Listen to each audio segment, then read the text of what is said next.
뭐 교수님은 뭐 여러분들이 잘 아시고 매스컴이나 또 책이나 이런 거로도 많이 접하셨을 텐데 한동대에서 99년부터 학생들을 지도하셨고 2019년부터 2년간 국립 외교원장, 아주 중요한 자리죠. 외교원장으로서 일을 하셨습니다. 이번에 저희가 대조난의 시대 새로운 대한민국이 온다라는 책을 중심으로 교수님께서 한 8시 15분 정도까지 말씀을 해주시고 그 다음에 한 15분 정도 뭐 한 20분 정도 같이 대화를 나누는 시간으로 갖겠습니다. 안녕하십니까. 방금 소개받은 김준영입니다. 포항에서 왔다고 해야지 조금 고생이 있어 보이는데 그런 건 아니고요. 제가 마지막 안식년입니다. 은퇴하기 전에. 그래서 지금 안식년을 보내고 있고요. 근데 백수가 과로사 한다고 요새 또 안식년이라는 걸 어떻게 소문이 났는지 강연 부탁이 많긴 합니다만 제가 이사를 여기 마포구 신수동에 있어서 아침에 한 1.5km 걸어온 좋은 산책거리가 돼서 부담 안 가지셔도 될 것 같은데 제가 약간 부담스럽긴 합니다. 제가 뭐 저의 성향을 좀 아시겠지만 가능한 한 제가 객관적이고 합리적으로 보려고 하는 진보임. 저는 뭐 스스로 자생 진보라고 부르긴 합니다. 그래서 제일 강의를 안 가는 곳이 제가 한동대 교수님에도 불구하고 교회하고요. 그 다음에 경상도입니다. 제가 평생에 대구 경북에서 5번 정도도 강연을 안 한 것 같습니다. 호남 쪽에서는 한 수백 번을 한 것 같긴 합니다. 그래서 조금 부담스럽긴 합니다만 목사님들 모시고 어릴 때부터 제가 또 교회를 다녔기 때문에 목사님들은 뭔가 좀 어렵습니다. 그럼에도 불구하고 이렇게 불러주셔서 감사하고요. 제가 가능한 제 전공의 객관성을 유지하면서 시대의 큰 흐름이라 그럴까요? 제가 다 알 수는 없으나 이렇게 세상이 어떻게 변하고 있는가, 국제 질서는 저는 굉장히 뭐랄까요, 격변이란 말이 부족할 정도로 세상이 변하고 있다고 개인적으로 생각합니다. 요새 이렇게 TV를 틀면 한 50개 채널, 저는 50개를 잘 넘어가지 않는데 한 300~400개 중에 50개까지 가면 한 너댓 개는 아마 오원영 씨가 나오는 것 같아요. 왜 그럴까? 이건 순전히 제 그냥 비약적 논리인데요. 사람들이 참 불안하구나. 저는 학생들을 만나도 학생들이 진짜 이 섭식장애도 많고요, 공황장애도 많고, 젊은 학생들을 보면 특히 이렇게 기독교도 일종의 거대 담론이잖아요. 거대 담론을 고민하는 친구들이 감수성이 예민하면서 거대 담론을 고민하는 친구들은 굉장히 우울합니다. 특히 그러니까 한동대 학생들 같이 살고요. 그러니까 이런 것들을 근본적인 걸 고민하는 친구들은 특히 심리적으로 굉장히 불안해야 합니다. 저는 그 일부의 원인이 이 세상 밖의 움직임과 미래에 대한 불예측성, 불가측성, 뭔가 다음 세계가 뭔가 잘 보이지 않고 대안이 잘 보이지 않는 것과 깊이 연관이 되어 있다고 생각하고요. 그리고 그 중에서도 국제 질서가 저는 굉장히 큰 영향을 끼친다고 생각하는 사람 중에 하나입니다. 그래서 저는 지난 30년간의 변화가 지금 막 일어나고 있고, 이것은 심지어 1991년에 소련이 붕괴하면서 냉전 체제가 붕괴된 것보다 훨씬 더 큰 임팩트가, 훨씬 더 큰 변화가 몰려온다고 생각합니다. 꼭 비교하자면 저는 안 살아봤지만요, 2차 대전 직후하고 비슷하다고 사람들한테 강연 때마다 얘기합니다.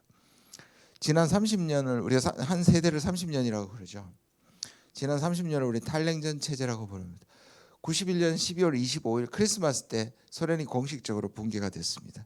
31년쯤 됐네요. 그런데 그 시간에 두 가지 큰 메가 트렌드가 존재합니다. 다이아몬드로 표시를 했는데요.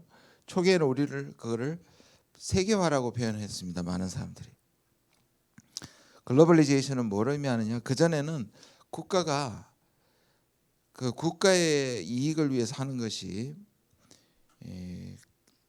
서로 체제도 다르고 이념도 다르고, 특히 두 개의 큰 체제가 공산주의 체제와 자본주의 체제가 세계를 나눠서 보냈다면 이제 사회주의 체제가 붕괴가 됐기 때문에 전 세계는 일단 하나의 체제가 하나의 질서가 통합적으로 작동을 하는 시대를 말합니다. 물론 북한이라든지 알바니아라든지 몇몇은 여전히 다른 체제를 살고 있었지만 소련도 동구권도 중국은 일찌감치 변했고요. 그래서 경제 체제와 서구적 민주주의 체제라는 그러한 체제를 전 세계 하나의 공통 질서로 받아들이는, 그래서 우리는 경제적으로는 신자유주의라고 얘기를 하고요. 그걸 정치적으로는 미국 패권 체제, 좀 좋게 표현하면 팍스 아메리카나라고 불렀습니다.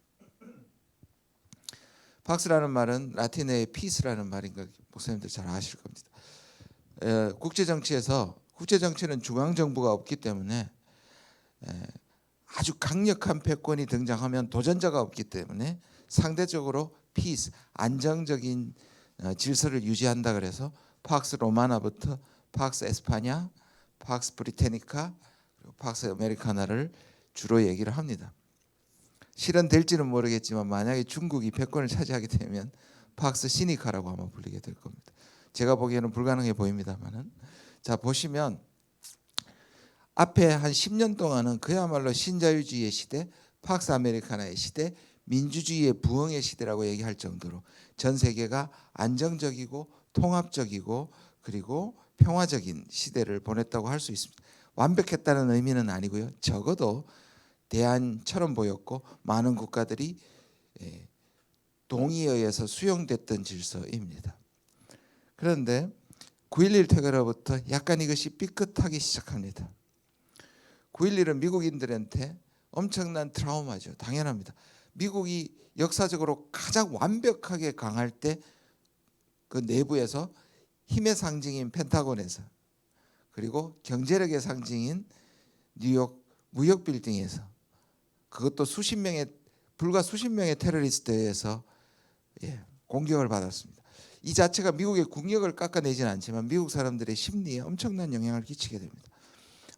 이게 완전히 강하다고 해서 취약한 게 안보의 위협에 취약하지 않은 게 아니구나 하는 것을 느끼게 됐고요. 또 역설적으로 미국이라는 나라는 2차 대전 이후로 늘 적이 있었습니다. 그것도 강력한 적이 있었기 때문에 미국의 흠결이 가려지는 측면이 있었습니다. 미국의 지도자들은 세계를 보면서 늘 자기들이 또 실수하고 독재자를 돕고 자기들의 약점이 있음에도 불구하고 더 나쁜 적 때문에 미국의 대외 정책은 상당히 수월했다고 볼 수 있습니다. 독일이 있었고요. 두 번의 전쟁도 그렇게 늘 한국 전쟁도 포함해서요. 월남전도 포함해서 일부 문제가 있었지만 늘 세이비어였습니다. 그러니까 뭔가 국가를 구해주는 일종의 십자군적인 느낌들이 있었습니다. 그런데 소련이 사라지니까 미국은 이 대외 정책 결정자들이 헤매기 시작합니다. 그래서 르완다에서 실패하고 유고슬라비아 내전에서 실패하고 앙골라에서 실패하고 외교가 깔끔해지지 않는 걸 느낍니다. 그런데 9.11이 딱 터지니까 정책 결정자들이 오히려 안도감을 느낍니다. 국민들은 트라우마를 겪는데 그 전까지는 한 10년간은 미국에서 빗발쳤습니다. 왜 아직도 젊은 군인들을 해외에 파견하고 이렇게 무기를 생산하는가? 그거를 사회보장과 교육으로 돌려라는 내부적인, 어떤 분들은 이렇게 얘기했습니다. 항공모함 한두 대만 있으면 누가 과연 미국을 칠 것인가? 그 이상은 필요 없다 라고 얘기할 정도였는데 이게 딱 터지니까 빌미가 생겼습니다. 그런데 엄청나게 강한 미국과 불과 40-50명의 테러리스트, 또 뒤에 알카에다와 오사마 빈 라덴이 있다고 하더라도, 그리고 그것을 테러와의 전쟁이라고 부르더라도 이전의 소련과는 비교가 안 됐습니다. 그러다 보니 미국이 어떤 논리를 만드냐? 테러의 배후를 얘기하기 시작했습니다. 그래서 혹시 기억하실지 모르지만 악의 축이라는 말을 부시가 만들어내기 시작했습니다. 이 악의 축에 세 나라를 꼭 집어서 이란, 이라크, 북한입니다. 그런데 이걸 좀 더 확대시키니까 체제적으로 독재적이고 뭔가 권위주의적이고 그다음에 공산주의의 잔재가 남아 있는 국가들을 네 국가를 더 첨가합니다. 거기에 수단, 리비아, 아프간, 쿠바. 그래서 7개 국가를 뭐라 부르냐면 로그 스테이트, 깡패 국가라고 불렀습니다. 그래서 미국은 아직까지 완벽한 팍스 아메리카나가 아니다. 이들 7개 국가를 체제를 바꿔야 세계에 비로소 평화가 온다라는 거였습니다. 테러와 보이지 않는 테러와 보이는 뒤에 있는 국가를 상대로 전쟁을 시작했고 그 전쟁이 바로 아프간 전쟁과 이라크 전쟁이었습니다. 많은 국가들이 아프간 전쟁은 미국이 공격을 받았기 때문에 다 정당하다고 생각했고요. 심지어 북한도 아프간 전쟁이 정당한 전쟁이라고 얘기할 정도였습니다. 그러나 미국 한 발 더 나가죠. 이라크가 대량 살상 무기를 가졌다는 이유만으로 전쟁을 벌였고요. 이 전쟁은 국제법적으로도 국제법 위반입니다. 직접적인 위협이 아님에도 불구하고 위험한 무기를 가졌다고 해서 전쟁을 시작한 거죠. 심지어 유럽의 일부 국가도 동의하지 않았던 전쟁이었습니다. 북한으로서는 그 다음 상대가 자기라고 생각했을 거예요. 많은 나라들이 그렇게 생각을 했을 겁니다. 자, 그리고 그것이 심리적이고 정책적인 변화였다면 2008년은 비로소 미국이 구성하고 소련이 붕괴되고 세계가 받아들였던 신자유주의에 대한 결정적 실제적 도전이 바로 2008년에 일어나게 됩니다. 그것은 바로 금융위기입니다. 이게 왜? 왜냐하면 신자유주의가 가지고 있는 두 가지 모순이 폭발한 것이기 때문입니다. 대외적 모순은 뭐냐 하면 과거에는 열심히 땀 흘려서 일하면 그 제조업을 중심으로 갔던, 그래서 어느 정도 피땀을 흘리면 보상을 받는 구조였으나 이것이 돈놀이 경제로 바뀌게 됩니다. 그 중심이 바로 아까 공격을 받았던 바로 월스트리트입니다. 이 월스트리트는 심지어 모리스 알레라는 프랑스의 경제학자는 세계 경제가 카지노 캐피털리즘으로 간다. 카지노 자본주의로 간다. 여러분 보통 뱅크런이라는 걸 아시죠? 경기가 나빠지면 사람들이 자기 돈을 잃어버릴까 봐 뱅크런을 합니다. 은행이 존재하는 이유는 모든 사람이 뱅크런을 안 한다는 가정하에서 사업을 하는 겁니다. 100만 원을 가지고 있으면 한 4배를 이렇게 튀긴다 그럴까요? 이익을 최대 이익의 한 400%를 가져온다고 얘기합니다. 왜냐하면 가장 기본적으로 예금과 대출의 마진에 의해서 한 4배를 불린다 그럽니다. 이 경제용어로 레버리지라고 얘기를 합니다. 근데 이때 리만 브라더스는 어느 정도 튀겼냐? 약 4,000배를 튀깁니다. 아시다시피 예금은 그나마 예금도 옛날에는 다 봉이 김선달로 그냥 착취를 한다. 세리 뱅크라고 해야지만 4,000%는 어마어마한 거죠. 소위 말하는 파생상품, 선물, 주식 이런 것들이 그러니까 결국 아무것도 만들지 않고 그걸 통해서 미국의 부가 사실상 유지되는 거죠. 미국의 부는 무기산업과 제조업에는 무기산업과 그리고 금융업입니다. 근데 미국뿐만 아니라 엄청난 이윤을 남기는 대박이죠. 그런데 그게 어느 순간 삐끗해버린 바로 쪽박이 되는 겁니다. 전 세계가 영향을 받았고 월스트리트가 무너지는 해였습니다. 그러면서 미국의 경제 시스템을 봤는데 누가 그러면 이 충격을 다 받아줬냐? 중국과 신생국가들입니다. 특히 중국이 온몸으로 받았습니다. 뭐를 통해서? 중국은 제조업을 중심으로 전 세계를 떠받드는 이런 말이 있었죠. 한때는 저는 그게 사실이라고 생각합니다. 전 세계의 공장이자 전 세계의 물가를 잡아주는 중국이다. 중국이 다 흡수했습니다. 그때가 G20이 생긴 겁니다. 지금 G20이 얼마 전에 발리에서 있었죠. 그때 G7이 전 세계를 움직이다가 선진국들은 대부분 금융업으로 이윤을 남겼으나 그때 신생국가 중국을 위시한 것이지 세계의 경제를 바쳤고 세계 경제가 위기를 벗어났으나 여전히 월스트리트가 바뀐 게 아니고요. 그 충격을 받았던 것이고 여전히 신자유주의는 존재했지만 그때부터 두 가지 현상이 일어납니다. 국가들이 전적으로 세계화나 IMF나 이런 것에 전적으로 의존하는 것이 위험하다는 생각 하나 하고요. 또 하나는 미국이 중국이 도와줬는데 고맙다고 생각하기보다 중국의 위력에 위협을 느끼기 시작하는 게 바로 저 때입니다. 그리고 중국을 경계했다가 본격적으로 한 것이 이 이후에 미국이 중국을 본격적으로 위협적으로 너 많이 컸네 이제부터 위협적으로 느끼게 됩니다. 2012년에요. 바이든이 아니죠. 오바마와 시진핑이 만납니다. 캘리포니아의 란초 미라지라는 휴양지에서 노타의 차림으로 산책 협상이라는 혹시 기억하실지 모르겠습니다. 몇 시간 동안 그러면서 얘기를 하는데 그때 시진핑이 던진 말이 있습니다. 중국은 결코 미국의 패권에 도전할 생각이 없다. 우리는 제3세계에 불과하고 개발도상국이다. 근데 뒤에 조건을 붙입니다. 단 중국의 핵심 이익만 건드리지 않았으면 좋겠다. 중국이 그때 한 말은 예를 들자면 대만이라든지 중국의 어떤 체제 자기들의 미국이 부르는 지금은 아예 대놓고 중국의 체제를 가치 외교로 잘못됐다고 얘기하고 있죠. 수정주의. 그런데 중국은 그걸 신형 대국 관계라고 했습니다. 그래서 G2라고 불렀고요. 이게 미국과의 관계도 규정하고 그리고 시진핑은 중국이 결코 패권이 될 생각이 없다는 걸 미국한테 충분히 어필했다고 생각했습니다. 근데 받아들이는 오바마와 미국은 굉장히 충격을 받았습니다. 본격적인 도전이구나.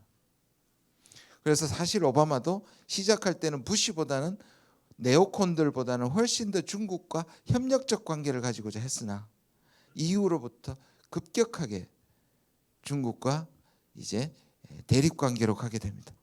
그리고 2016년입니다. 앞에 세계화 약점은 있죠. 아까 말씀드린 것처럼 카지노 경제가 있었고요. 내부적으로 뭐냐면 빈부격차입니다. 이게 세계적으로 도박 경제만 있는 게 아니고요. 아시다시피 이게 소위 말하는 조물주 위에 건물주가 있다라는 말로 표현되는 빈부격차의 문제가 옛날에는 제3세계의 문제였으나 지금은 전 세계가 어김없이 앓고 있는 문제입니다. 미국에 3억 5천 정도 됩니다. 미국의 인구가. 미국의 부의 60%를 5개 은행이 갖고 있습니다.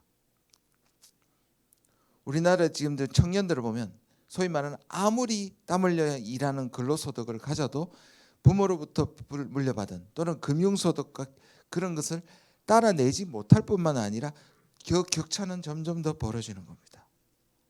그래서 토마 피케티 같은 사람은 자본주의는 고쳐쓸 수 없다고까지 얘기를 합니다.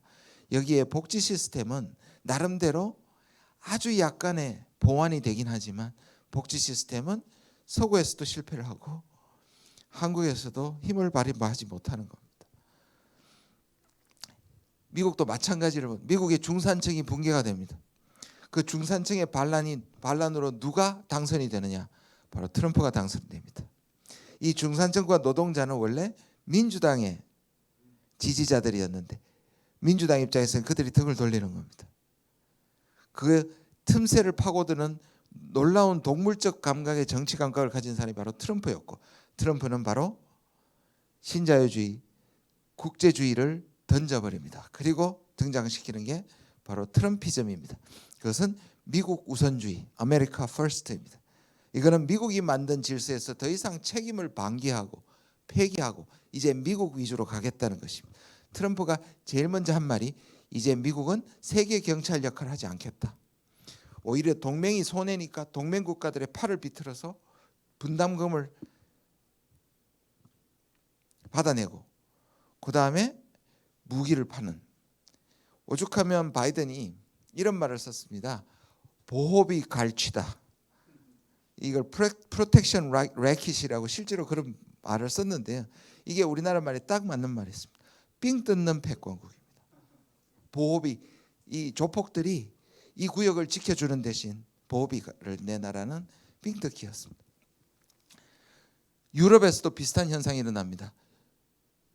유럽을 하나로, 국가까지 하나로 만들면서 경제권을 만들면서 협력을 강조하던 영국이 브렉시트를 결정하는 것이 2016년입니다. 이 움직임이 뭐냐면 세계화가 아니라 국가주의, 민족주의, 국가 이기주의로 돌아서는 시기가 바로 2016년입니다. 그리고 코비드입니다. 지금쯤 3년간 지금 계속되는 코비드는 인류에게, 세계에게 중요한 테스트를 한 겁니다.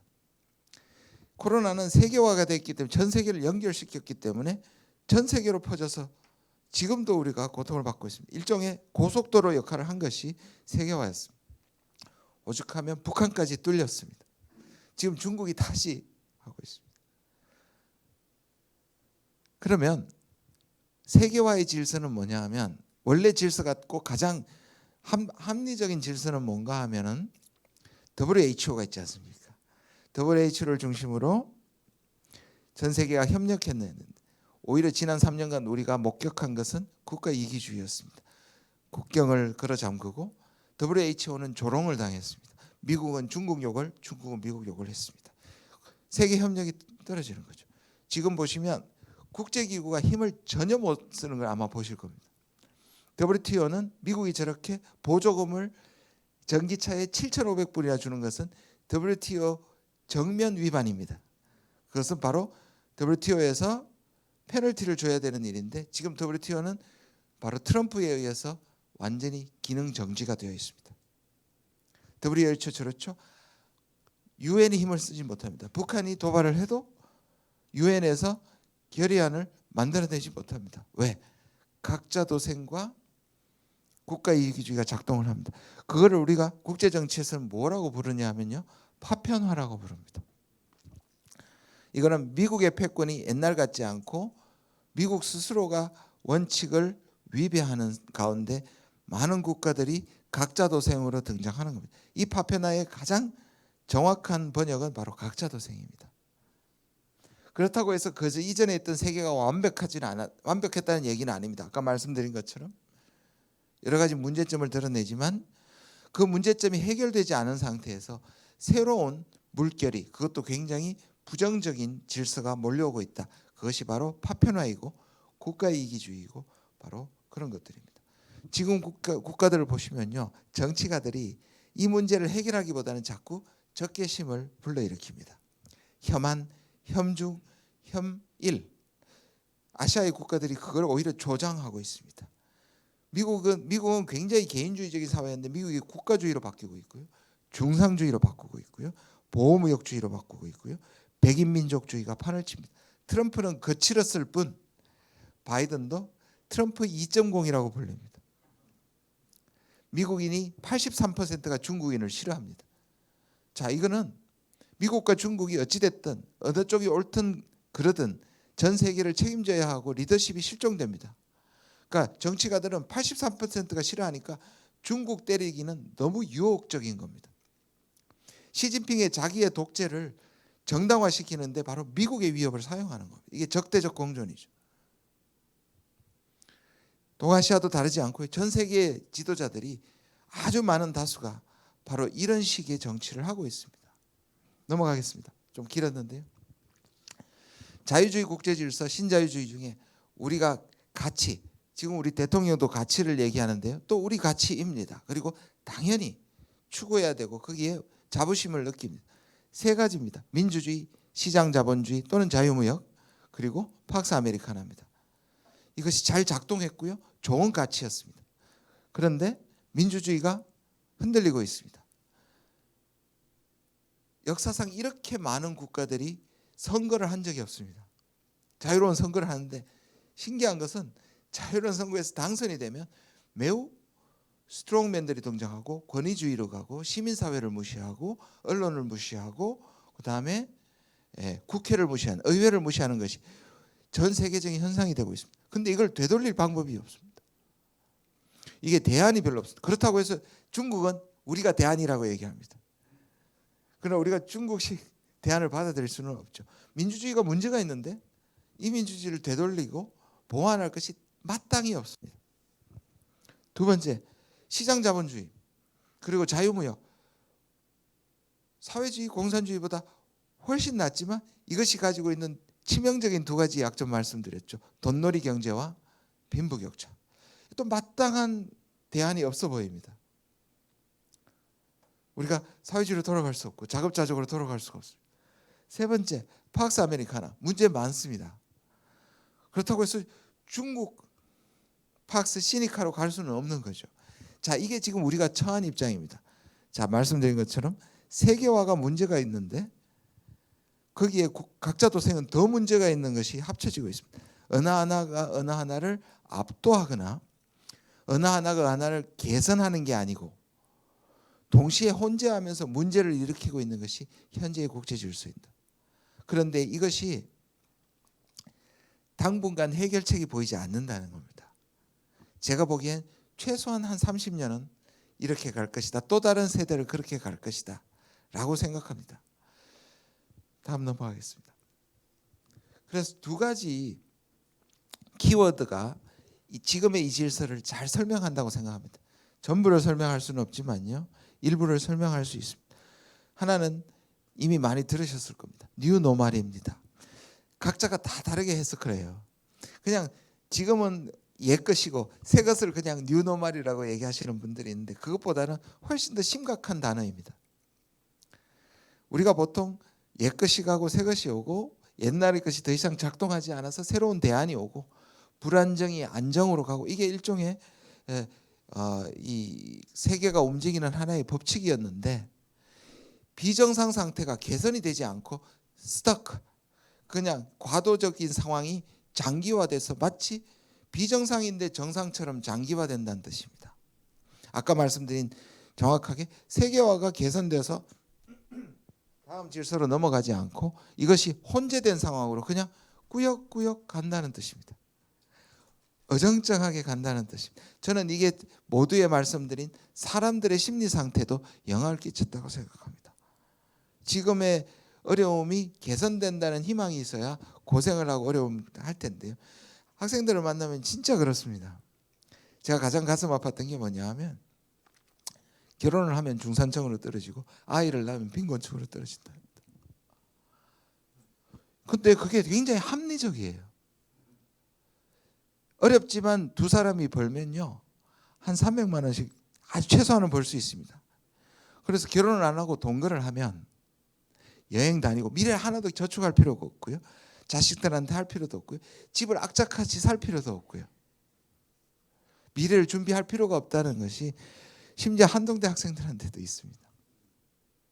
이게 저는 대안을 주지 못한 이 시대에서 뉴노멀인 겁니다. 그래서 뉴노멀의 특징은 불확실성, 불안정성, 불평등성. 이게 쉽게 해소되지 않은 상황에서 끝이 없이 달려간다는 그러한 불안감을 주는 것입니다. 이게 국제 질서도 마찬가지입니다.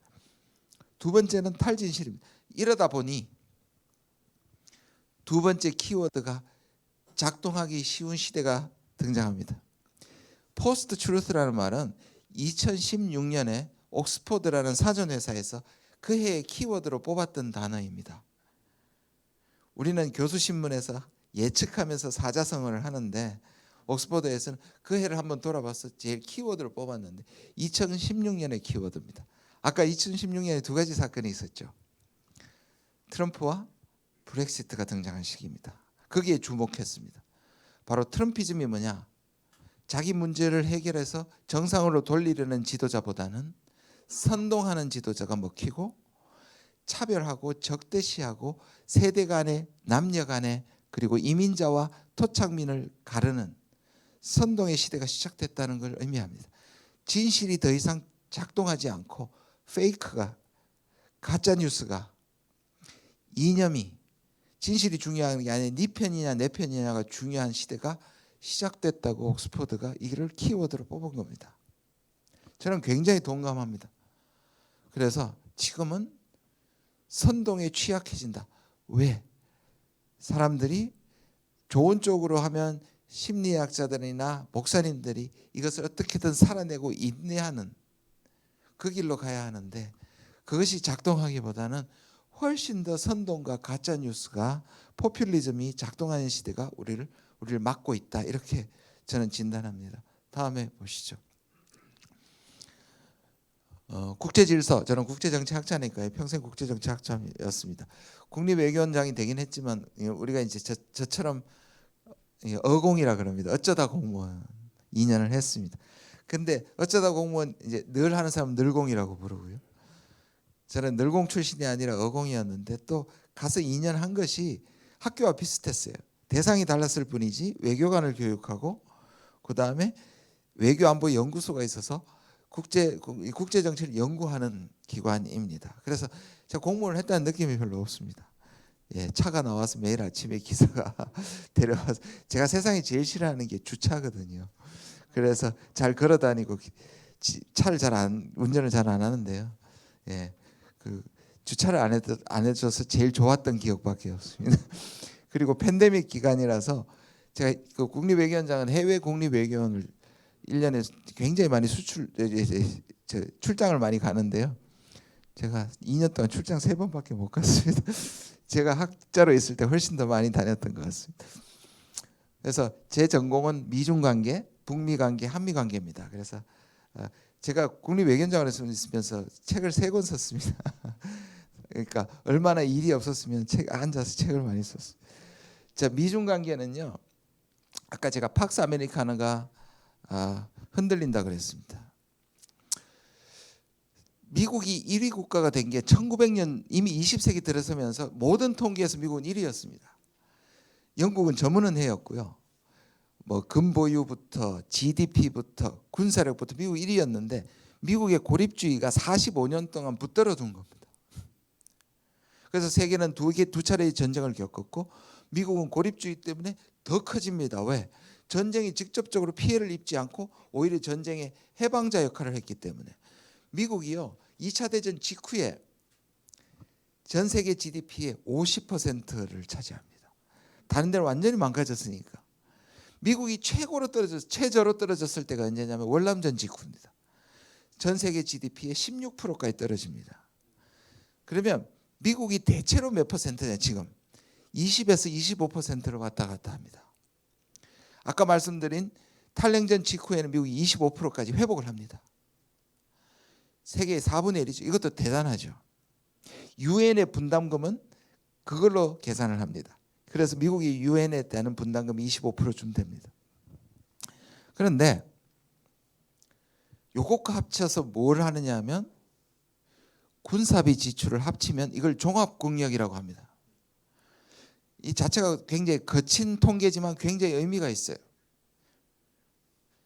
미국의 도전자 2위 국가들 영국, 저물어 가는 영국부터 독일, 그리고 소련, 그리고 일본, 중국 5개의 2위 국가가 그동안 있었습니다.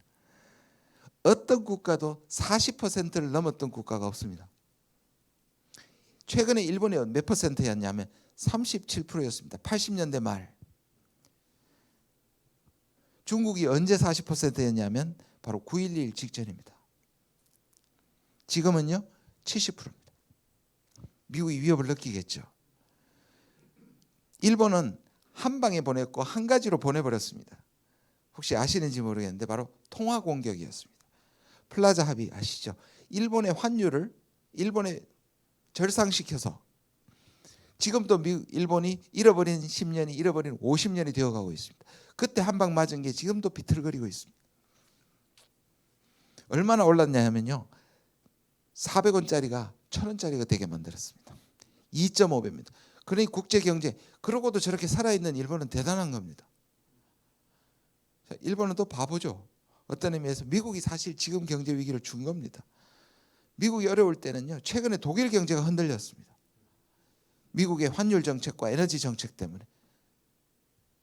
그래서 숄츠 대통령이 지금 중국을 방문했지 않습니까? 그러면서 인위적인 디커플링을 반대한다고까지 얘기했습니다. 지금 우크라이나 전쟁 때문에 유럽이 하나가 되는 것 같지만요. 결국 자기들이 분리할 때는 미국과 단일 대우를 저는 유지할 수 없다고 생각하는 사람 중에 하나입니다. 보겠습니다. 5가지 영역에서 패권 갈등이 일어날 겁니다. 군사 충돌 어떤 건 이미 일어났습니다. 무역은 이미 트럼프 때 관세 전쟁이 일어났죠. 25% 관세 전쟁. 지금도 계속되고 있습니다. 경제 기술은요. 같은 경제인데 이거는 첨단 기술을 말합니다. 반도체, AI, 4차 산업혁명에서 누가 선점하느냐. 사활을 걸고 지금 붙고 있습니다. 체제, 아까 말씀드린 서구민주주의와 중국 특색 사회주의, 그다음에 통화. 이거 중국이 일본이 어떻게 한 방 맞고 거꾸로 졌는가를 연구해서 끊임없이 달러 비중을 낮추고 있습니다. 중국은 일본처럼 당하지 않습니다. 일본은 달러 의존도가 굉장히 높은데 여러분 일본과 중국이 미국의 채권을 가장 많이 갖고 있습니다. 외환보유고의 채권이 미국 걸 가장 많이 사고 있습니다. 차이는 뭐냐면 일본은 환율의 거의 무방비 상태인데 중국의 위안화는 달러 의존도가 10%도 안 됩니다. 그만큼 중국의 국내 시장이 튼튼하다는 의미죠. 그리고 군사 충돌은 아직은 일어났지 않았지만 대만과 남중국해와 한반도 정도로 보고 있습니다. 저는 국지전 남중국해 정도에서는 무력 분쟁이 있을 수 있다고 보지만 전쟁은 불가능하다고 생각합니다. 다음 넘겨주시죠. 아닙니다. 죄송합니다. 밑에 하나 빠졌네요. 숫자를 한번 봐주시면 60 플러스는 뭐냐면 미국이 자기 편이라고 생각하는 국가의 숫자입니다. 죄송한데 혹시 너무 히터가 너무 세가지고요. 제가 조금 안 추우시면 조금만 내려주시면 좋겠습니다. 60 플러스는 미국은 이렇게 표현합니다. 실제로 이게 수거처럼 사용합니다. Allies and Partners 이랍니다. Allies and Partners. 그러니까 에어라인은 동맹국가죠. 미국, 한국, 일본, 나토들입니다. 우방국이라고 얘기하는 대표적으로 사우디라든지 인도네시아라든지 인도 같은 국가는 동맹은 아닌데 우방국입니다. 합치면 60개가 좀 넘습니다. 남미에도 많고요. 옆에 120은 뭐냐 하면 120은 중국을 무역 1위로 하고 있는 국가입니다. 어마어마하게 많죠. 그런데 여기서 더 포인트는 뭐냐 하면 이게 다른 국가들이 아니라는 뜻입니다. 한 50개 정도는 교집합입니다. 그러니까 우리만 미중 사이에 끼어 있는 게 아니고요. 전 세계가 미중 사이에 끼어 있다. 이게 과거의 냉전과 지금이 다른 겁니다. 그때는 서로 상관없이 완벽하게 다른 편에, 그래서 우리는 그냥 미국만 선택하면 되는 아주 간단한 거였지만 지금은 그렇지 않다는 얘기입니다. 넘어가겠습니다. 최근에 G20에서 시진핑과 바이든이 미중 정상회담이 3년 만에 대면으로 만났습니다. 기억나시죠? 시진핑이 똑같은 말을 했습니다. 우리는 미국의 패권에 도전할 생각이 없다. 쟤들 거짓말하는 거 아니냐? 일본은 그렇게 생각할 수 있는데요. 제가 봐도 중국은 아직까지는 본격적으로 미국에 도전하지 않는다고 생각합니다. 그러면 왜 중국이 위협적이고 왜 대국답지 못한가? 중국의 몸집이 커지고 영향력이 커져서 그렇습니다. 커지면 그런 말 하지 않습니까? 도자기 집에 있는 코끼리다. 중국이 저는요 오히려 패권을 추구한다면 저렇게 바보같이 안 할 거라고 생각합니다. 저렇게 무식하게 안 할 거라고 생각이 듭니다. 훨씬 더 세련된 담론으로 사람들을, 다른 국가들을 소프트 파워를 통해서 저는 구슬리는 측면이 있을 텐데 중국이 그렇지 않습니다. 네, 고맙습니다. 그래서 중국 스스로도 아직까지 미국의 상대가 되죠. 근데 중국의 타임라인이 다릅니다. 중국은 길게 봅니다. 자기들이 이긴다고 생각하는데 그게 수십 년이고 어떤 사람들은 200년이라고 얘기합니다. 아니, 내일 일을 모르는데 200년을 예측하는 사람들의 담대함은 어디서 나온지 잘 모르겠습니다. 아무도 확인할 길이 없으니까요. 보시면 문제는 아시아예요. 동아시아입니다. 전 세계에서는 미국을 대적하지 못하지만 이건 안방이고요. 미국의 힘이 옛날 같지 않고요. 그리고 여기는 물리적으로 미국과 중국이 부딪히는 곳입니다. 특정하게 네 지역은 충돌 지점입니다. 갈등의 충돌. 제일 위에가 한반도고요. 또 한반도입니다. 두 번째가 동중국해고요. 세 번째가 대만 양안이고요. 네 번째가 남중국해입니다. 줄을 이렇게 그으면 여기가 바로 물리적으로 미국과 중국이 부딪히는 최전선입니다. 그런데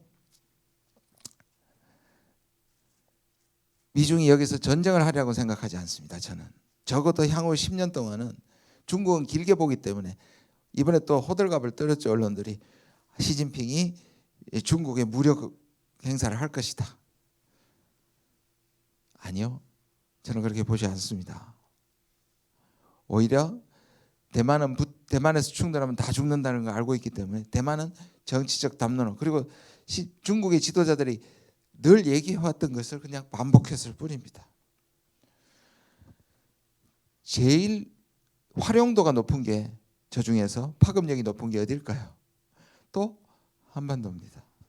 저는 미국과 중국이 향후에 전쟁을 하기보다는 저 지점들을 통해서 상대방을 간보거나 경고하거나 위협하는 방식으로 저 네 군데를 사용할 거라고 보는 사람입니다.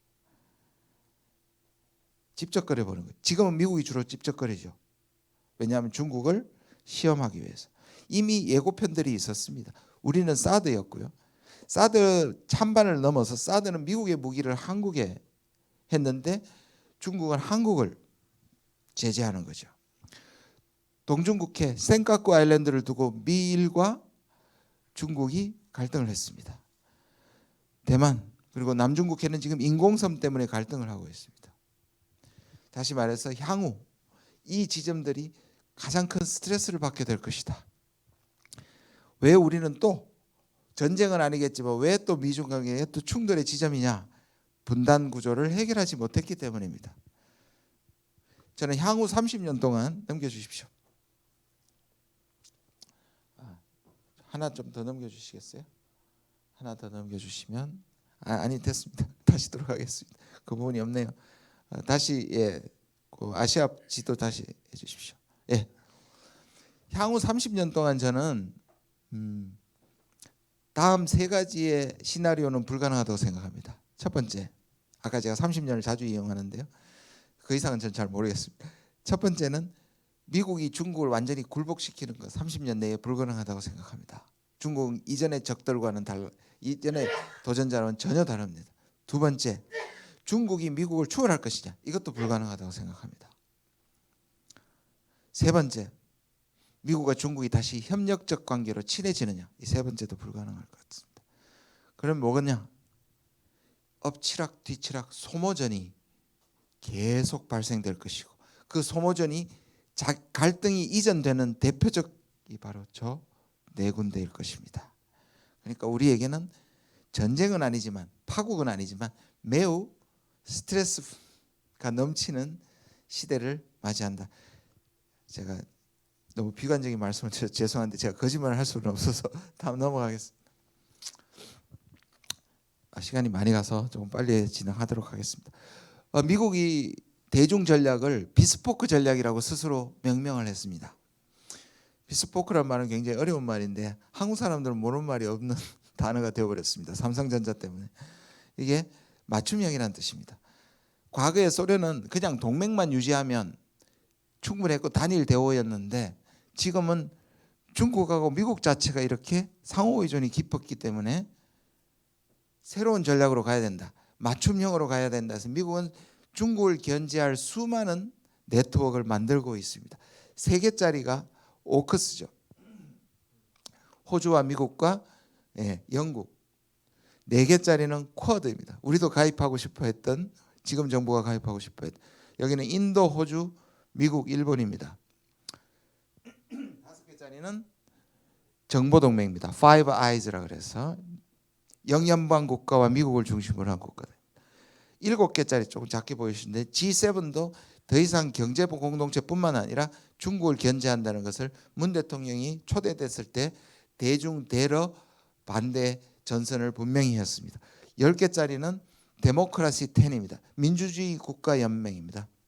13개는 지금의 13개고 바로 IPEF입니다. 우리가 핵심인 인도 태평양 경제 프레임워크이고 저기에 바로 칩4라고 반도체 동맹이 일부가 포함되어 있는 겁니다. 자, 미국은요, 저는 굉장히 정교한 전략이라고 생각합니다. 꼭 성공한다고 보지는 않지만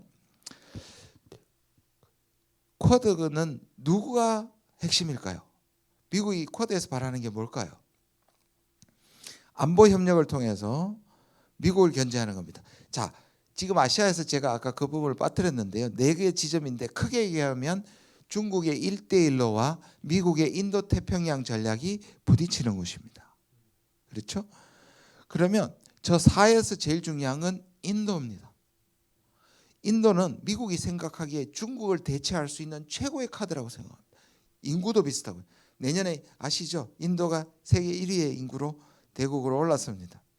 그런데다가 경제 성장 잠정력도 있고 무엇보다 중국을 보다 미국의 가치를 따르고 있는 서구의 가치를 따르고 있기 때문에 그렇게 게다가 중국과 국경을 맞대고 있고 국경 분쟁 때문에 사이가 좋지 않다. 그러니까 우리가 잘못 짚은 거예요. 지금 윤석열 정부는 쿼드에 우리가 들어가고 싶어하고 쿼드 플러스로 들어가고 싶어하는데 미국은 이번에 바이든이 방문했을 때 미국이 아예 선을 그어버렸습니다. 쿼드는 원래 4자야. 우리한테 제일 중요한 건 저 13입니다. 넘겨주십시오.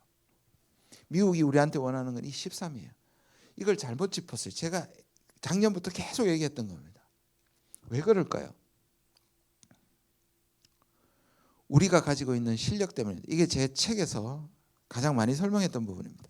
BBC입니다. 배터리, 바이오, 칩. 이거는 미중 패권 경쟁에서 가장 중요하고요. 미국 국내 정치에서 가장 중요한 분야입니다. 특히 반도체는요. 아까 제가 말씀드렸죠. 미중의 패권의 승부처는 제4차 산업에 누가 선점하느냐의 문제입니다. 미국은 그 초격차를 유지하기 위해서. 근데 미국은 저 경쟁력이 없습니다. 원천 기술은 있어요. 장비는 있는데 제조업 분야에서 형편없습니다. 이때까지는 중국하고 친했기 때문에 중국에 다 맡겼는데 중국하고 적대적이 되니까 디커플링을 해야 되잖아요. 중국을 떼쫓아버려야 됩니다. 그러면 그 부분을 어떻게 채울 것이냐. 그게 강력한 이 세 분야 BBC에서 전 세계적으로 3위권 안에 드는 국가가 바로 한국입니다. 미국은 우리의 도움이 절실하게 필요합니다. 그런데 그게 우리 이익이냐는 거예요. 자, 반도체는요. 미국의 기술과 장비를 쓰는데 우리 반도체의 60%를 누가 사주냐 하면 중국이 사줍니다. 그러면 아주 간단하게 미국이 이렇게 얘기합니다. 중국에서 빼, 방 빼, 공장 빼. 그러면 이 60%를 미국이 사줄 수 있느냐? 절대로 못 삽니다. 그 많은 걸 어떻게 사줍니까? 최근에 ASML이라고 들어보셨죠? 네덜란드의 이 세계에서 거의 초나노급 반도체를 생산하는 장비를 독점하는 회사입니다. 똑같은 말을 미국이 요구했습니다. 중국 거 빼. 처음에는 초첨단은 뺄게. 그런데 다 못 뺀다. 왜? 미국이 못 사주니까요. 그래서 미국한테 반항하고 있습니다. 자, 넘어가겠습니다. 또 이게 미국 국내 정치에 너무 중요합니다. 자, 보시면 러스트 벨트 많이 들어보셨죠? 제가 아까 그랬죠.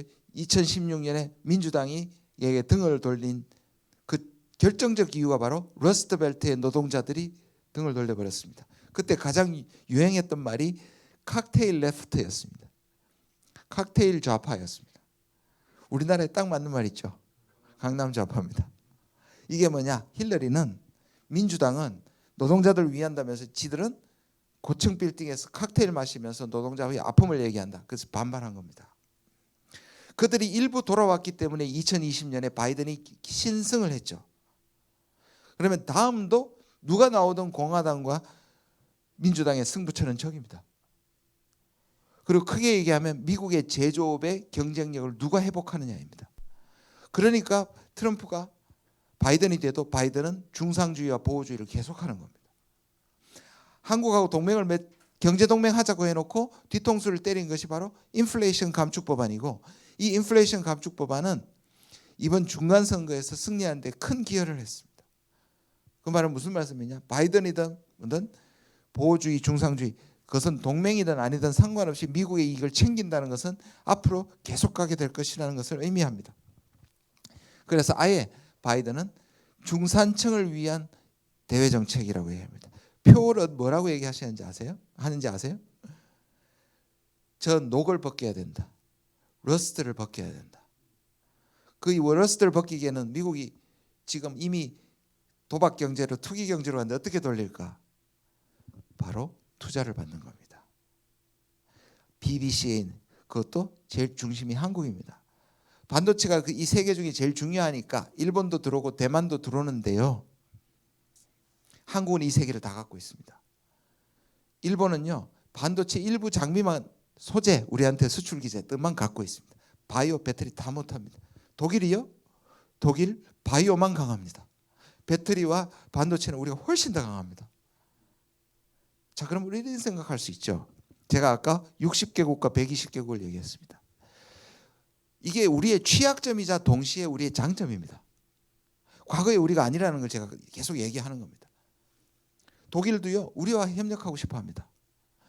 그런데 이런 거죠. 원천 기술은 미국, 시장은 중국. 그래서 우리가 끼어 있다. 이게 약소국 마인드라는 거예요. 반대로 또 이건 사실입니다. 분명히 사실입니다. 사이에서 취약성이 될 수 있는데 동시에 미국은 우리 없이 절대로 중국 디커플링에 성공할 수 없습니다. 우리 도움 없이. 중국은요, 우리 도움 없이 절대로 반도체 굴기 못합니다. 무슨 말씀이요? 우리도 카드가 있다. 이 카드를 너무 빨리 포기한다. 첫째, 미중이 승부가 안 나는데 너무 빨리 미국한테 편을 정하고 있다. 전 객관적으로 나라를 걱정해서 말씀드립니다. 자, 바이든이 와가지고요, 우리는 경제동맹, 혈맹, 북한 문제 가지고 막 매달렸는데 바이든은 누구 만나고 갔습니까? BBC 만나고 갔잖아요. 투자를 어마어마하게 받았습니다. 제가 삼성전자에 임원하고 얘기를 했는데요. 여기 평택에 만드는 거하고 텍사스에 만드는 거 뭐가 이기냐? 뭐 그런 바보 같은 질문이냐고. 평택에 만드는 게 낫다는 거예요. 그게 베트남이나 중국 가는 게 아니잖아요. 훨씬 더 비싼 곳으로 간단 말이에요. 물론 미국이 세제 혜택을 해주긴 하지만 또 문제는 뭐냐면 두 가지 초이스가 있다는 거예요. 그냥 가면 싸게 가면 거기에 있는 인력들에게 기술을 전수해야 됩니다. 이게 원천 기술만 중요한 게 아니라 제조업 기술이 중요한데 이게 다 누출되는 거예요. 아니면 누출 안 시키려면 대규모로 가야 되는데 그 돈의 비용이 어마어마하다는 겁니다. 그래서 평택에 만드는 것보다 50% 내지 70% 정도 손해나는 짓이라는 겁니다. 그래도 이런 건 있습니다. 중국에게 너무 커플링 되어 있어서 언제든 중국에서 나와야 되는 건 맞습니다. 조금씩 떨어져야 되고 중국하고 격차를 유지하는 건 맞는데 그거를 받아가면서 들어가야 된다는 뜻입니다. 무슨 말이냐면 정부가 중간에 들어가서 우리 것도 받아내면서 미국도 치열한 협상을 해서 받아내면서 천천히 속도 조절하고 근데 이미 문을 다 열어버렸습니다. 그러니까 뒤통수 맞고 IRA 놀래가지고 어떻게든 한국을 제외시키려고 합니다. 이보다 더 문제가 반도체입니다. 반도체 아까 ASML처럼 우리들 뭐냐면 중국의 미국의 기술과 장비를 쓴 반도체 공장을 다 빼라는 겁니다. 한국 1년 유예 받았습니다. 그거 어떻게 할 것입니까? 예를 들면 이렇게 협상을 했어야 됩니다. 최소한 있는 것은 건드리지 말고 새로 투자하는 것은 안 하겠다. 이런 거를 미국하고 치열하게 해야 되는데요. 안 하고 있는 겁니다. 다음 넘어가겠습니다. 중국은요. 제가 아까 타임라인이 다르다 그랬죠. 중국은 수십 년 봅니다. 그래서 제가 중국의 고위층에서 직접 들은 표현입니다. 미국이 펀치 게임을 잘하면 중국은 맷집 게임을 잘한다. 이건 견딘다입니다. 견디자입니다. 중국은 견딜 수 있는 힘이 있어요. 제가 미국의 고위층한테 도발적인 질문을 했어요. 당신들은 러시아, 북한, 중국의 인내력을 과소평가하는 것 같다. 내핍력, 제가 내핍력이라고 했습니다. endurance라고 했습니다. durability라고 했습니다. 뭐냐 하면 중국은요. 미국이 규제를 해가지고 갤럭시나 아이폰처럼 멋지게 만드는 화웨이가 벽돌로 돌아가도요. 씁니다. 미국이 러시아를 때리다가 미국의 팔이 아프고 유럽이 팔이 아프잖아요. 우리가 북한은 개성 금강산 때리다가 우리 기업들이 아파요. 이걸 미국이 강구하고 있는 거예요. 넘어가겠습니다. 중국의 기술국기가 대단합니다. 저는 중국이 이긴다고 말씀드리지 않습니다. 중국의 취약점도 너무 많고요. 그러나 중국이 쉽게 패퇴하지 않을 거라고 생각합니다. 끝까지 참호전, 소모전을 할 거라고 생각합니다. 결정적으로 양자통신입니다. 지금은 미국이 광통신이 미국과 유럽과 일본이 장악하고 있습니다. 7, 80%를. 그래서 중국도 WWW를 써야 합니다. 월드 와이드 웹을 써야 합니다. 그래서 규제를 당합니다. 그런데 양자통신의 시대가 오면요, 필요 없습니다. 양자통신의 양자 컴퓨팅은요, 지금 미국과 중국이 사활을 걸고 있습니다. 시제품 성공은 중국이 먼저 했습니다. 2010 몇 년이죠? 18년입니다. 지금의 인터넷의 속도의 50만 배입니다. 그러면 세상이 완전히 바뀌는데 중국하고 우리도 세계 한 10위권 안에 듭니다. 이거 개발에. 근데 중국이 먼저 할 가능성도 있고요. 중국은 결정적 장점이 뭐냐면 데이터에서 미국보다 확실합니다. 미래는 데이터 싸움인데요. 중국은 인권이나 민주주의 이런 거 할 필요 없죠.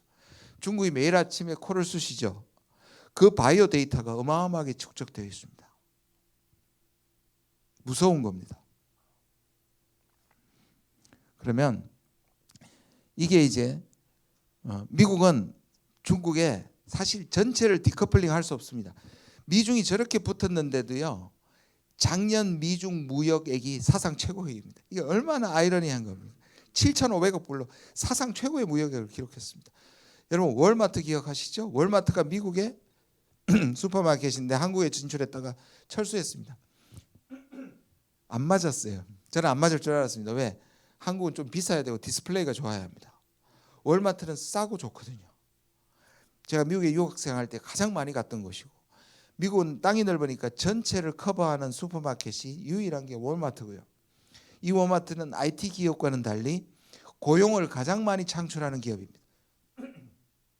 그런데 미국의 중산층과 빈곤층이 가장 많이 가고 미국의 물가를 잡아준다고 할 정도의 슈퍼마켓입니다. 여기에 70%의 물건이 메이드 인 차이나입니다. 미국은요, 중국 중독에서 벗어날 수 없습니다. 첨단 기술만 규제할 수 있지 중국 옷이 못 삽니다. 넘어가겠습니다. 이거 아까 이거 찾았는데 한 200년 걸릴 거다. 저는 이 200년이 중요한 게 아니라 승부가 나지 않는데 진영을 선택하면 안 된다는 것이 저의 소신입니다. 다음 넘어가겠습니다. 우크라이나 침공입니다. 또 넘어가겠습니다. 숫자를 한번 봐주십시오. 이 진영이 외교가 얼마나 어려운 건가는 141개국, 제가 오늘 국가 숫자가 많은데요, 48개국 31개국입니다. 141개국은 뭐냐면 러시아가 우크라이나를 침공했을 때 유엔의 결의안에서 찬성했던 국가의 숫자입니다. 뭐 말로 다들 사인하니까 여기에서는 뭐 러시아도 크게 기분 나빠하지 않고요, 지나갔습니다. 48개국은 대러 경제 제재에 참여한 국가들의 숫자입니다. 거의 100개국이 줄어버렸죠. 아시아에 4개국밖에 없습니다. 한국, 일본, 대만, 싱가포르. 우린 저기까지 참여했습니다. 러시아는 기분 나쁘다고 해서 비우호국으로 지정을 했습니다. 그러나 외교 관계는 깨지지 않았습니다. 대신에 경제 제재에 참여하지 않는 국가한테는 특혜를 베풀었습니다. 러시아가. 대표적으로 인도하고 인도네시아인데요, 세계 유가의 3분의 1 가격으로 공급을 해줬습니다. 그걸 챙기고 표준 관리하고 있는 것이 인도와 인도네시아입니다. 우리가 그 국익을 놓고 욕할 수 있을까?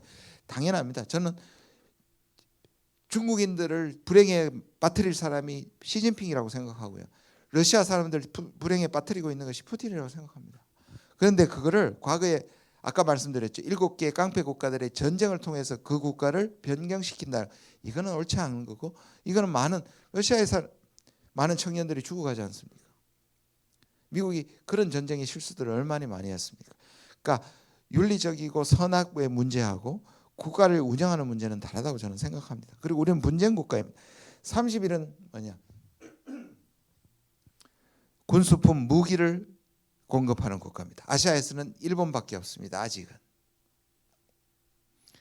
그런데 우리가 발을 들인 것 같습니다. 개인적인 제 견해는 미국이 우회 수출을 압박했거든요. 제가 두 개가 의심됩니다. 이건 제 증거는 없습니다만 상당히 가능성이 높은 얘기입니다. 이미 미국과 한국과 일본 언론들이 얘기를 했습니다. 폴란드에 7조 간 거. 폴란드가 지금 계속 우크라이나에 무기를 공급하고 있는데 한국이 폴란드를 했는데 폴란드에서 경유해서 들어갈 수 있는 가능성이 매우 높습니다. 그리고 G28 때 월스트리트 저널이 했죠. 우리가 미국에 포탄 10만 발을 공급하기로 했다고. 자, 국방부는 부인했습니다. 그 전에 푸틴이 기자회견에서 뭐라 했습니까? 인터뷰에서 한국이 우크라이나에 무기를 지원하면 한러 관계는 파탄날 것이다. 만약 우리가 북한한테 무기를 제공하고 핵기술 지원하면 한국은 좋겠냐라는 질문을 했을 때 우리 대통령이 그런 일 없다 딱 잘랐는데 전 모르겠습니다. 우리 국방부는 월스트리트 저널에 대해서 이렇게 얘기합니다. 우리는 미국에 팔 뿐이다. 근데 그거는 거짓말입니다. 문제는 뭐냐면 무기를 팔 때는요 반드시 이전 금지 조항에 사인하게 되어 있습니다. 그렇지 않겠습니까? 이걸 이전해 가지고 우리 적한테도 갈 수 있잖아요. 예를 들자면 흘러 들어가서. 그리고 이거는 제가 들은 방산업체의 유명한 분입니다. 그분은 한국이 지난 몇 개월 동안 포탄의 한글을 다 지우고 있었다. 한국의 포탄이 그걸 뭘 의미할까? 미국이 왜 10만 발의 포탄이 필요할까? 제가 아까 제조업의 강국이라고 그랬죠. 무기도 마찬가지입니다. K방산 저는 마음이 불편합니다만 제조업의 강국이 미국이 첨단 무기를 갖고 있지만 이 무기를 기본적인 무기들을 생산하는 게 세계 최고가 한국입니다. 또 너무 자랑해야 될지 모르겠습니다. 넘어가겠습니다. 분명히 말씀드립니다. 저도 러시아의 우크라이나 침공은 끝나야 하고 러시아의 푸틴의 죄를 물어야 합니다. 근데요 보시면 우리한테 기술을 준 이 나로가 지금의 누리호의 기본 러시아산입니다. 우리가 개량한 겁니다. 미국은 우주 기술과 미사일 기술 단 하나도 주지 않았습니다. F-35도 일본에는 기술을 주고 우리는 기술을 주지 않았습니다. 지금 미국도 원하고 폴란드도 원하고 우크라이나도 원하는 저 탱크 저거 러시아산입니다. 우리가 개량한 겁니다. 우리가 러시아 무너질 때 30억 불 빌려준 거 무기 기술 받은 겁니다. 반대로요. 지금 빵빵 쏘아야 되는 북한의 미사일 SLBM 누구 기술이냐면 우크라이나 기술입니다. 초기에 핵물질 만들 때는 파키스탄의 칸 박사의 도움을 받았는데요. SLBM 저런 것들 미사일 기술 전부 우크라이나입니다. 왜? 미국이 우크라이나에서 핵을 빼내오면서 기술자들을 챙기지 않았어요. 그 기술자들을 북한이 받아가지고 만든 이렇게 얽혀버리는 거예요. 저는 우리가 러시아를 꾸짖고 저는 넘어가겠습니다. 넘어가서 안타깝습니다. 자꾸 한국 해법을 얘기하고 있습니다. 지금 우크라이나가 우리 해법이 뭡니까? 지금 정전 체제, 휴전 체제입니다. 우리가 3년 1개월 2일을 전쟁을 했는데요. 주로 인천 상륙 작전의 145 때는 다 1년에 있었던 일들입니다. 그렇죠? 그런데 나머지 2년 1개월 이 정도 2년 정도는 주로 한쪽에서는 휴전 협상을 하고 동부 전선과 서부 전선에서 무수한 청년들이 죽어갔습니다. 러시아는요 우크라이나를 함락할 생각이 처음부터 없습니다. 전략적으로 나쁜 선택이기 때문입니다. 그래서 그들은 전쟁이라고 부르지 않고 작전이라고 부릅니다. 이게 전쟁 범죄를 숨기려고 그런 게 아니고요. 여기를 분쟁 지역화하는 것이 이익이지 여기를 먹어버리면 다시 나토하고 맞대하게 되는 겁니다. 그렇지 않겠습니까? 이거는 미국도 러시아도 유럽도 마찬가지예요. 우크라이나만 불쌍한 겁니다. 여기를 한반도처럼 분쟁 지역화해야지 완충지대가 생기는 겁니다. 그렇게 갈 겁니다. 저는 물론 휴전은 우리 때처럼 전쟁은 끝내는 게 좋지만 그게 또 불행의 시작일 수 있다. 지금 미국이나 이쪽에서 이미 물밑 협상 시작했습니다. 협상 시작했으니까 당연히 빨리 끝나면 좋겠지만 전쟁은 더 치열해질 수도 있습니다. 우리처럼 3년이 갈 수도 있습니다. 넘어가겠습니다. 자, 전 세계가 진영으로 나뉘는 듯이 보입니다. 한미일, 북중러, 그리고 독일을 대신해서. 여러분, 독일은 갈라졌지만 독일 국민들은 합치고 싶어 했고요. 그들은 전쟁한 적이 없어요. 우리가 이렇게 통일이 어려운 것은 전쟁을 해버렸기 때문입니다. 우크라이나 마찬가지입니다. 저렇게 동우크라이나, 서우크라이나, 그리고 우크라이나와 러시아는 돌아올 수 없는 길을 걷는 겁니다. 서로 죽였잖아요. 그러니까 자꾸 한국형 결말을 얘기를 합니다. 넘어가겠습니다. 제가 계속 방송에서도 미는 두 편을 정하면 편해지는가? 가치 외교는 가치가 있는가? 제 대답은 no입니다. 오히려 꾸준히 우리는 명분을 얘기해야 되고 우리의 국력에 맞는 세계적 책임을 지는 건 맞지만 분쟁 국가에서 레드라인이 존재합니다. 무기는 다른 국가의 전쟁에 가면 안 되는 겁니다. 제발 안 그랬기를 제 우려이기를 바랍니다. 아까 제가 말씀드린 인도는 빈살만 보십시오. 카슈거지라는 언론인을 죽였습니다. 그럴 때부터 바이든이 뭐라 그랬냐면 이제 사우디아라비아는 우방국이었는데 외교 무대에서 추방하겠다 그랬는데 원래 어디 갔습니까? 자기 내부에 유가가 올라가니까 굴욕적으로 가서 증산해달라고 부탁하고 왔어요. 빈살만 거절했어요.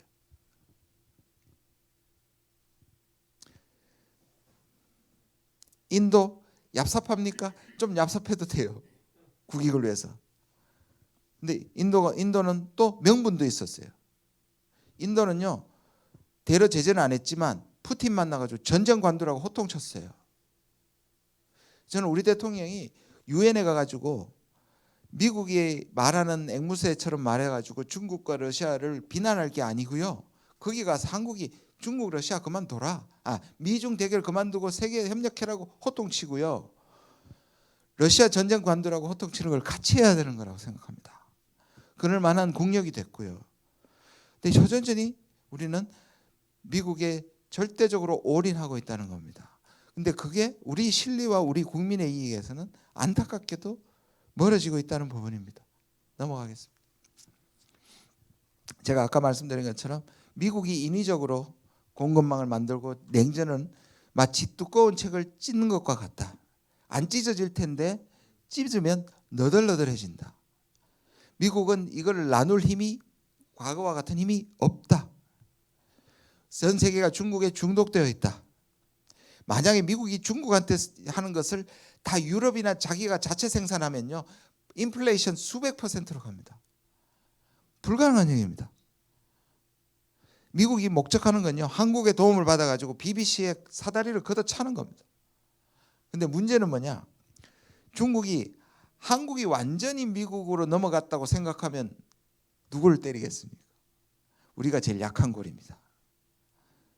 우리 물품 중에요, 30% 무역이 문제가 아니고요, 그것도 문제지만요, 중국에게 50% 이상 의존하고 있는 물품이 1055개고요.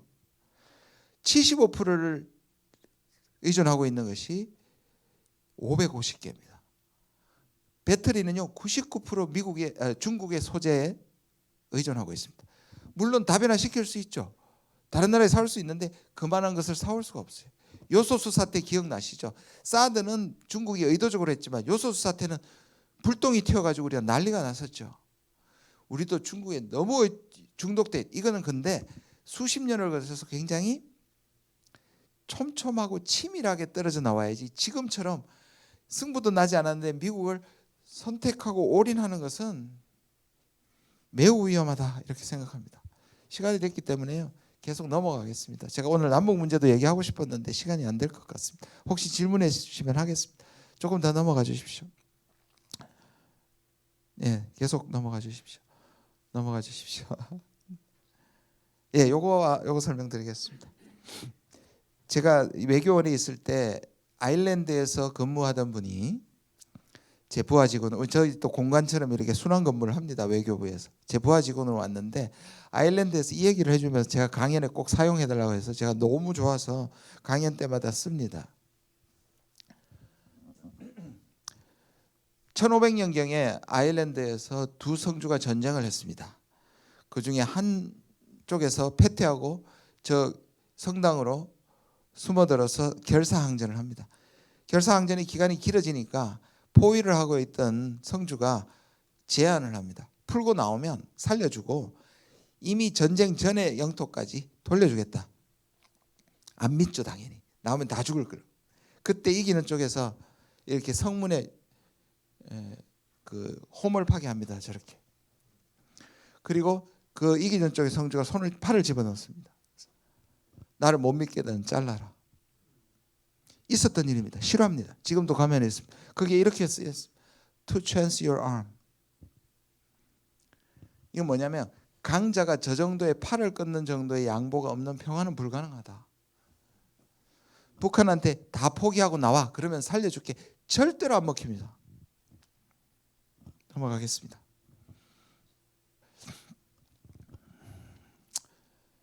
저는 안보를 통한 평화 중요하다고 생각합니다. 근데 우리는 이미 세계 6위의 군사력을 갖고 있고 세계 1위의 군사를 가진 국가를 동맹으로 갖고 있고 일본도 북한 문제에서는 거의 동맹에 가깝습니다.